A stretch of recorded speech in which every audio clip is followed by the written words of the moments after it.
सभी नौ ग्रहों में रहस्यमय ऊर्जा रखने वाला केतु प्लैनेट एक ऐसा प्लैनेट है। अगर आप इसके राज को जान जाते हो, इसकी एनर्जी को जान जाते हो, तो आप अपनी लाइफ की क्वालिटी को बहुत अच्छा कर सकते हो।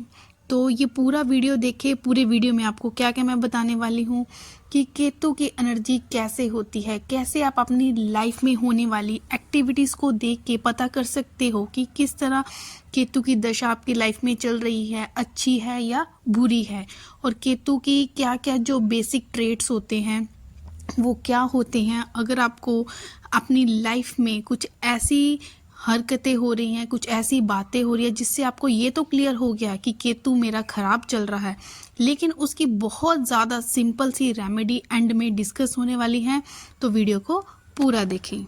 हेलो टू एवरीवन, मैं रिमी वात्स्यायन जो आपके लिए नुमेरो, एस्ट्रो और वास्तु पे बहुत अच्छी अच्छी वीडियोस लेके आती हूँ।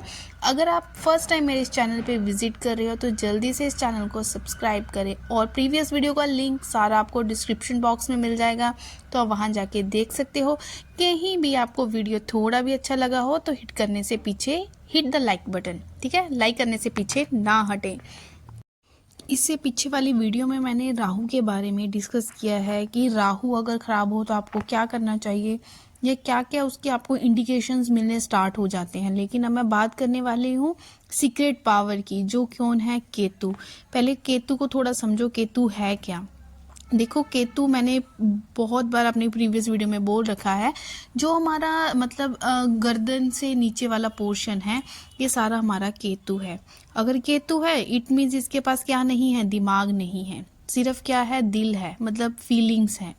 मतलब केतु वाला व्यक्ति, जब भी किसी की केतु की दशा चल रही हो तो उसकी हरकतों को देख के आप पता कर सकते हो। अगर कोई भी बंदा दिमाग कम यूज़ कर रहा है, हर चीज़ इमोशनली फीलिंग के साथ कर रहा है, तो इट मीन्स उसके ऊपर केतु की दशा है। तो फर्स्ट इंडिकेशन तो ये होगी। आप खुद भी एक दूसरे को मतलब उसकी डेली एक्टिविटीज़ को देख के पता कर सकते हो कि कौन सा प्लैनेट इस टाइम इसमें एक्टिव है या किसकी दशा खराब है।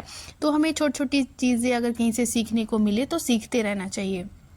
अब मैं बात कर रही हूँ, जैसे केतु एक सीक्रेट पावर है, तो सीक्रेट पावर को समझना इतना इजी नहीं होगा, क्योंकि सीक्रेट में छुपी हुई चीज़ कभी भी कुछ कर सकती है, ठीक है, आपको बता के नहीं करेगी।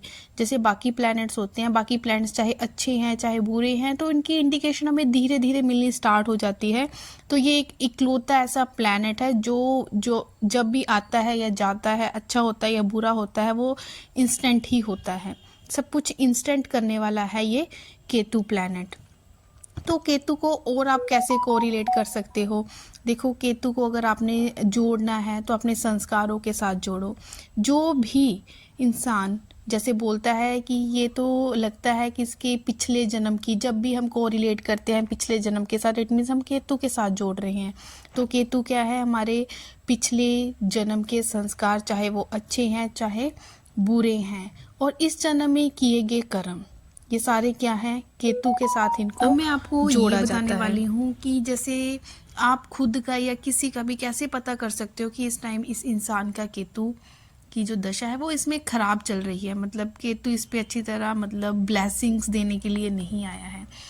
तो एक तो अगर कोई इंसान बार बार कॉन्टिन्यूसली क्या कर रहा है, गलत डिसीज़न ले रहा है, एक के बाद एक गलत डिसीज़न उसे लिए जा रहे हैं, तो ये तो सबसे बड़ी इंडिकेशन होती है केतु के खराब होने की। दूसरा, उसको मतलब वो स्ट्रेस में रहेगा तो माइग्रेन का पेन भी होगा, तो माइग्रेन के पेन वाले मीन्स केतु के शिकार हैं, समझ लें। तीसरा, जब भी मतलब 90% ये माना जाता है, मतलब काफ़ी हद तक, कि जिस भी इंसान की किडनी इफ़ेक्ट होती है, किडनीज ख़राब होती है, उसका भी कहीं ना कहीं जो लिंक होता है वो केतु के साथ होता है। केतु की अगर दशा अच्छी नहीं चल रही तो ऐसे इंसान डिप्रेशन में भी जा सकते हैं। और आप केतु की दशा खराब होने की कैसे समझ सकते हो, कहीं भी आपका मतलब लीकेज ऑफ वाटर हो रहा है आपके घर में, ठीक है, जहाँ पे पाइप्स का जोड़ है वहाँ से पानी का लीकेज स्टार्ट हो गया है, तो समझ जाएं कि इतना मतलब आप घर की हालत को देख के समझ सकते हो कि अभी केतु की जो दशा है वो खराब होनी शुरू हो गई है। तो क्योंकि केतु जो है वो एक जोड़ है, जैसे जिनको बॉडी में जोड़ों का पेन होता है तो उसको भी केतु के साथ जोड़ा जाता है। तो जब भी पाइप का एक जोड़ आता है, लिंक आता है, ठीक है, जहाँ से पाइप बेंड हुई होती है, अगर वहाँ से पानी का लीकेज स्टार्ट हो तो वो भी केतु को ही दर्शाता है। तो इतनी चीज़ें आप देख के समझ सकते हो कि किसी इंसान का केतु अच्छा है या बुरा। चलो अब सारी बुरी बुरी बातें होगी, इंडिकेशंस के बारे में बातें होगी। अब हम बात करते हैं रेमेडी की, क्योंकि हर चीज़ की एक रेमेडी होती है। हम हर प्लैनेट से ब्लेसिंग्स लेना चाहते हैं, वो देना भी चाहते हैं, लेकिन हम उसके लिए क्या करें? बस एक छोटी छोटी चीज़ें हमें अपनी डेली लाइफ की हैबिट में ऐड करनी होती है, वो आप सुन लें। देखो, अगर आपने, सबसे जर्नल सी बात ये है कि अगर आपने अपना केतु ठीक करना है तो उससे के लिए आपको बृहस्पति जी को खुश करना होगा। अब बात आती है कि हम बृहस्पति जी को कैसे खुश करें। बृहस्पति जी के लिए आपको कुछ नहीं करना है, एक सिंपल सी रेमेडी करनी है कि सुबह आप आदत डाल लें केसर का तिलक लगाने की। अब लास्ट में जो सबसे बेस्ट रेमेडी है केतु के लिए, तो वो क्या है? अभी आप और भी समझ सकते हो, अगर आप बार बार आपको बिजनेस ट्रिप करने को मिल रहे हैं लेकिन उसका रिजल्ट कुछ नहीं निकल रहा, तो ये भी इंडिकेशन होती है कि केतु खराब है आपका। ठीक है, काम तो बहुत कर रहे हो, मतलब बार बार ट्रिप्स ले रहे हो लेकिन उसका रिजल्ट नहीं मिल रहा, तो ये भी केतु का खराब होने को ही दर्शाता है। जो सबसे बेस्ट रेमेडी है, अब सुने वो। देखो, आपने काफ़ी घरों पे और मंदिर में तो खास कर, या किसी भी धार्मिक स्थलों पे आपने झंडा देखा होगा कि झंडा लगा होता है। तो जो झंडा है वैसे वो किसका प्रतीक माना जाता है? वो माना जाता है विक्ट्री का, सक्सेस का। ठीक है, तो ये केतु को दर्शाता है। ठीक है, तो हमें क्या करना चाहिए कि मंथली, वीकली, जैसे भी आपको सूट करता है आपके काम के अकॉर्डिंग, हमें जो होते हैं धार्मिक ट्रिप रखनी चाहिए।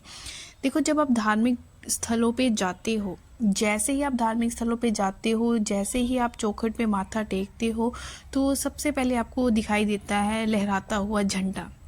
जैसे ही आपकी दृष्टि झंडे पे पड़ती है तो कहीं ना कहीं ये केतु को खुश करता है। मीन्स केतु अगर आपकी राशि में कहीं भी ख़राब चल रहा हो तो ऐसी रेमेडीज़ करने से उसके बहुत ज़्यादा अच्छे रिजल्ट मिलते हैं, और ये काफ़ी लोगों को इसका मतलब फ़ायदा भी हुआ है। ठीक है, तो ये ट्रिप ज़रूर करनी चाहिए आपको, चाहे फोर्स चेंज कर लो पर एक फेथ के साथ।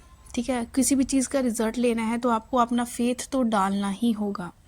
दूसरी बात, जैसे हम देखते हैं कि पहले तो ये काफ़ी, अब तो काफ़ी हद तक ये रिवाज उठता जा रहा है कि हम सिर को ढक के रखते थे। पिछले टाइम में हमने देखा है कि मोस्टली लेडीज़, और कहीं भी धार्मिक स्थलों पे जाना हो तो जो जेंट्स है वो भी सिर ढक कर ही जाते थे। गुरुद्वारों में तो स्पेशली अभी तक ये स्ट्रिक्टली फॉलो किया जाता है, लेकिन मंदिरों में कहीं ना कहीं लोग क्या कर देते हैं, इसको इग्नोर कर देते हैं। हमें क्या करना चाहिए? सिर को ढक कर रखना चाहिए। माथा टेकते टाइम सिर ज़रूर ढका होना चाहिए, क्योंकि ऐसा करने से भी हम अपने केतु को बहुत स्ट्रॉन्ग कर रहे हैं। तो अगर हम ज़्यादा अपना सिर ढक कर रखते हैं, क्योंकि एक एनर्जी का फ्लो जो हमारी बॉडी, क्योंकि हेड से भी एनर्जी निकल रही है, अगर हम कोई भी अच्छी एक्टिविटी करते टाइम अपने सिर को ढक के रखते हैं तो जो वो एनर्जी है वो फ्लो बाहर को नहीं जाता, वो हम तक ही रह जाता है, जिसका हमें बहुत अच्छा रिजल्ट मिलता है। तो केतु को, जैसे मैंने बोला, झंडे वाला ये तो बहुत बेस्ट है, ऐसे ही ढकने वाला भी बहुत बेस्ट है। केतु एक आर्मी का काम करता है। ठीक है, आर्मी का काम करता है क्योंकि इसको विक्ट्री के साथ जोड़ा गया है। जैसे आर्मी हमारे देश की बाउंड्रीज़ को प्रोटेक्ट करती है, उसी तरह केतु हमें बाहर वाली एक्सटर्नल जो नेगेटिव पावर्स होती है उससे हमें क्या करता है, बचा कर रखता है। तो इसको स्ट्रॉन्ग तो आपको करना ही होगा। तो इसी तरह की वीडियोज़ के साथ मैं मिलती रहूँगी आपको, तब तक के लिए टेक केयर। मिलते हैं